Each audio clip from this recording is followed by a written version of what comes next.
నిశీధ్ నగరం నుంచి వచ్చిన ఒక వ్యక్తి యోధాని చంపాలని చూస్తాడు. అంతలో ఒక గొంతు కోపంతో ఆ వ్యక్తిని బెదిరిస్తుంది. ఆ గొంతు వినగానే ఆ వ్యక్తి కంగారు పడుతూ ఆకాశం వైపు చూస్తూ, జయరాం, నువ్వా అంటూ నోరు తెరిచాడు. ఆ గొంతు విని యోధా కూడా ఆకాశం వైపు చూశాడు. కాని తనకేమీ కనపడలేదు. కాకపోతే ప్రమాదకరమైన శక్తులను పసిగట్టి ఎవరో కాని గుళికల గోపురానికి చెందిన సభ్యుడే అయ్యుంటాడు అనుకున్నాడు. వెంటనే తన చేతుల్లో తయారవుతున్న వినాశకరమైన కమలాన్ని ఆపి దాని కాంతిని తిరిగి తన శరీరంలోకి తీసుకున్నాడు. ఆ వెంటనే అతను తన కాలును నేలపై గట్టిగా కొట్టి పెద్ద శబ్దం చేస్తూ దూరంగా వెళ్లి పడ్డాడు. ఆ శబ్దం వినగానే శోభ, భీమ లోపల నుండి పరిగెత్తుకుంటూ బయటకొచ్చారు. అక్కడ నలుపు రంగు దుస్తుల్లో ఉన్న నిశీధ్ నగరం వాసిని చూసి బెత్తరపోయారు. శోభ వెంటనే యోధా వైపు కంగారుగా చూస్తూ, నువ్వు బాగానే ఉన్నావా యోధా అని అడిగింది. యోధా తలాడిస్తూ, నేను బాగానే ఉన్నాను, కాని కొంచెం జాగ్రత్తగా ఉండండి, ఆ వ్యక్తి చాలా శక్తివంతుడు అని చెప్పాడు. భీమ కోపంతో ఆ వ్యక్తి వైపు చూస్తూ, ఏయ్, ఎవరు నువ్వు? మహాశక్తి పూర్వజయ్యుండి ఇలా రాత్రిపూట దొంగతనంగా దాడి చేయడానికి సిగ్గుగా లేదా అని అడిగాడు. చుట్టూ ఉన్న వాతావరణం చూడగానే యోధాకు ఆ వ్యక్తికి మధ్య ఒక ప్రమాదకరమైన పోరాటం జరిగిందని వాళ్లు అర్థం చేసుకోగలుగుతున్నారు. పైగా తమ ఇద్దరికీ చిన్న శబ్దం కూడా వినపడలేదు. తాముండి కూడా యోధాకి సహాయం చేయనందుకు సిగ్గుగా అనిపించింది. మరోవైపు తను అంత జాగ్రత్త వహించినప్పటికీ గుళికల గోపురపు పెద్దలు తనను ఇలా పసిగడతారని నిశీధ్ నగరం వ్యక్తి ఊహించలేదు. ఇంకా ఎక్కువసేపు అక్కడ ఉండటం మంచిది కాదనిపించింది. వెంటనే ఆకాశం వైపు చూసి, జయరాం, ఈ వ్యవహారంతో నీకు నీ గుళికల గోపురానికి ఎలాంటి సంబంధం లేదు. నా విషయంలో నువ్వెందుకు తలదూర్చావు అని అరిచాడు. అప్పుడు ఆకాశంలో నుంచి, నోర్మోయ్, ఇది మా నగరం, మీ నిశీధ్ నగరం కాదు. నీలాంటి వాళ్లు ఇక్కడికొచ్చి ప్రజలను ఇబ్బంది పెడుతుంటే మా గుళికల గోపురం ఇక్కడ నివసించే వారికి ఏం సమాధానం చెప్తుంది అని అదే గొంతు కోపంగా వినిపించింది. అప్పటి వరకు అక్కడికి ఏ వ్యక్తి రాలేదని, తన శక్తుల సహాయంతో ఎక్కడో ఉండి మాట్లాడుతూ ఇక్కడున్నట్లుగా భ్రమ కల్పించాడని యోధాకు అర్థమైంది. తన పథకం విఫలమైనందుకు నిశీధ్ నగరం వ్యక్తి యోధా వైపు కోపంగా చూస్తూ, నువ్వు చాలా అదృష్టవంతుడివి, అందుకే ఈరోజు బ్రతికిపోయావు. జ్వాలామంత్రం, దైవిక కాంతులు మరికొన్ని రోజులు నీ దగ్గరే ఉంటాయి. గుర్తుంచుకో, నేను త్వరలోనే తిరిగొస్తాను, వాటిని నీ దగ్గర నుండి లాక్కుంటాను అని చెప్పి అక్కడ్నుంచి మాయమయ్యే ప్రయత్నం చేశాడు. అది గమనించిన శోభ వెంటనే తన శరీరం నుండి విషపూరితమైన శక్తులను బయటకు తీసి ఆ వ్యక్తిపై దాడి చేసింది. ఆ వ్యక్తి నవ్వుతూ, మీరు నన్నేం చేయలేరు అంటూ తన చేతిని తిప్పాడు. అతని చేతుల్లో నుంచి నీలిరంగు కాంతి బయటకు వచ్చి విషపూరితమైన శక్తులను ఢీకొట్టింది. రెండు శక్తులు ఒకదానికొకటి నాశనం చేసుకున్నాయి. దాంతోపాటే ఆ వ్యక్తి మాయమైపోయాడు. ఆ వ్యక్తి అక్కడి నుండి తప్పించుకోవడంలో సఫలమవ్వగానే శోభ పళ్ళు కొరుకుతూ తన అసహనాన్ని వ్యక్తపరిచింది. యోధ తన చేతిని ఊపి ఆమెకు సర్ది చెప్పి ఆకాశం వైపు చూస్తూ, నాకు సహాయం చేసినందుకు కృతజ్ఞతలండి అని వినయంగా చేతులు జోడించి నమస్కారం చేశాడు. అప్పుడు ఆకాశంలో అస్పష్టమైన శరీరం కనపడింది. సరిగ్గా చూస్తే ఆ ఆకారం ఒక వృద్ధుడని అర్థమైంది. ఆ వృద్ధుడు యోధా వైపు చూసి, చూడు యోధా, నేను ప్రతిసారి ఇక్కడికి రాలేను. ఆ వచ్చిన వాడి దృష్టిని మరల్చి దాడి చేయకుండా మాత్రమే ఆపాను. వాడు చాలా ప్రమాదకరంగా ఉన్నాడు. ఇక ముందు నువ్వు చాలా జాగ్రత్తగా ఉండాలి. నువ్వు మీ వాళ్లను తీసుకొని గుళికల గోపురానికి రా, అక్కడ నువ్వు సురక్షితంగా ఉంటావు అని చెప్పాడు. ఆ వృద్ధుడు గోపురంలోని ముగ్గురు నాయకుల్లో ఒకరని అనుకున్నాడు యోధ. ఇంతలో ఆ పెద్దాయన నవ్వుతూ, నా స్నేహితుడి శిష్యుడిని చూసుకునే బాధ్యత నాపై కూడా ఉంది. అంతేకాదు, గగనదళం ద్వితీయ విభాగం పట్ల జాగ్రత్తగా ఉండు. వాళ్లే ఈ వ్యక్తికి నీ గురించి సమాచారమిచ్చారు అని హెచ్చరించి అక్కడ్నుంచి మాయమైపోయాడు. ఆయన చెప్పింది విన్న యోధ తన గురువు విదురకి గుళికల గోపురం వాళ్లకు చాలా మంచి సంబంధం ఉందని అర్థం చేసుకున్నాడు. శోభ కంగారుగా చూస్తూ, ఇంతకు నీ మీద దాడి చేసిన ఆ వ్యక్తి ఎవరో నీకు తెలుసా అని అడిగింది. యోధ కోపంగా బదులిస్తూ, వాడు నిశీధ్ నగరానికి చెందిన ఎవరో మహాశక్తి పూర్వజ్ అని చెప్పాడు. భీమ కంగారు పడుతూ, ఆ వ్యక్తి అంతర్గత శక్తులు చాలా బలంగా ఉన్నాయి యోధా. వాడేదో ఉచ్చు సృష్టించాడు. అందుకే శోభ నేను ఇద్దరం మోసపోయాం అని అన్నాడు. శోభ కూడా ఏదో ఆలోచిస్తూ, వాడి శక్తి నాకంటే కొంచెం ఎక్కువే ఉంది, కాని మన ముగ్గురం కలిసి మన పూర్తి శక్తులను ఉపయోగిస్తే వాడు ఓడిపోవడం ఖాయం. ఆకాశంలో ముసలాయిని చెప్పినట్లు దీనంతటికీ కారణం గగనదళం ద్వితీయ విభాగం అని అన్నది. ఆ మాట విని యోధ కోపంతో రగిలిపోతూ పిడికిలి బిగించాడు.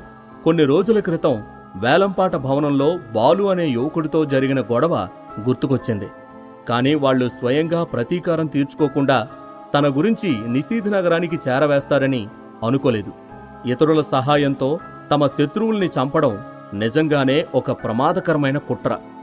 యోధ దాని గురించి ఆలోచిస్తూ, రేపు మనం ఎలాగైనా మనతో గొడవపడిన ఆ బాలు అనేటోడిని పట్టుకోవాలి. వాడి వెనుక ఎంత శక్తివంతులున్నా సరే మనం పరిష్కరించుకోవాల్సిందే.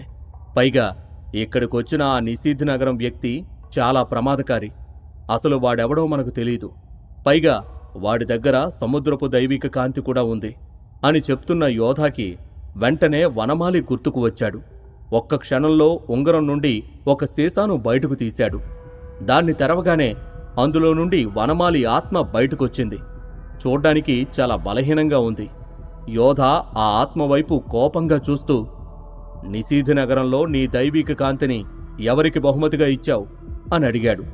వనమాలి సమాధానం చెప్పకుండా దిక్కులు చూశాడు. యోధ వెంటనే తన చేతుల్లో మనోహర దైవిక కాంతిని తీసుకుని వనమాలి ఆత్మని కాల్చాడు. దాంతో వనమాలి భయపడి, ఆగు, అంతా చెప్తాను. నా దగ్గర్నుండి నా సముద్రపు దైవిక కాంతిని తీసుకున్న వ్యక్తి నిశీథ్ నగరానికి చెందిన ఒక పెద్ద ఆయన. తన పేరు మాబుసా. తను మహాశక్తి పూర్వజు మాత్రమే కాదు, 8వ స్థాయి వైద్యుడు కూడా. ఇదే కారణం వల్ల నిశీథ్ నగర నాయకుడు ఈ మాబూసాకి చాలా విలువిస్తాడు అని చెప్పాడు.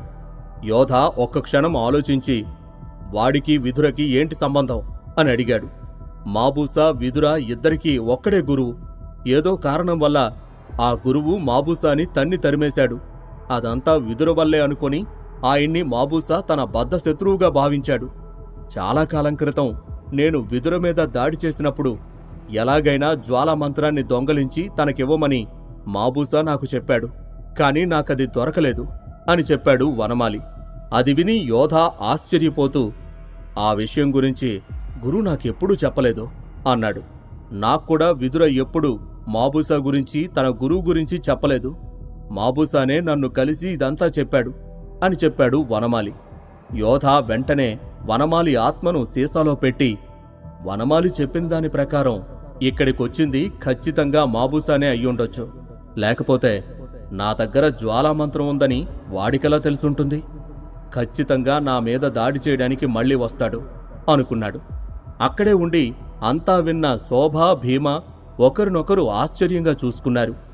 ఆ మాబూసా మళ్ళీ నీ మీద దాడి చేయడానికి వస్తాడేమో యోధ అని కంగారుగా చూశాడు భీమ. యోధ తల అడ్డంగా ఊపి, వాడు ఇప్పుడు రాడు. ఎందుకంటే గుళికల గోపురం పెద్దలకు భయపడ్డాడు. ముందు నేను గుళికల యుద్ధంలో పాల్గొని మొదటి 10 స్థానాల్లో నిలవాలి. అక్కడ పాలపొంత దైవిక కాంతిని సొంతం చేసుకోవాలి. అప్పుడు మనం ఎవరికీ భయపడాల్సిన అవసరం ఉండదు.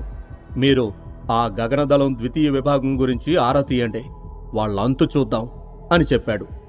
యోధ ఎంత కోపంగా ఉన్నాడో అతని మాటల ద్వారా శోభకి, భీమకి బాగా అర్థమైంది. మరుసటి రోజు ఉదయం యోధ తన గది నుండి బయటకొచ్చాడు. ఎదురుగా మౌళి చాలా కంగారుగా అటూ ఇటూ తిరుగుతున్నాడు. యోధాను చూడగానే, నన్ను క్షమించు యోధ, రాత్రంతా జరిగినా నేను తెలుసుకోలేకపోయాను.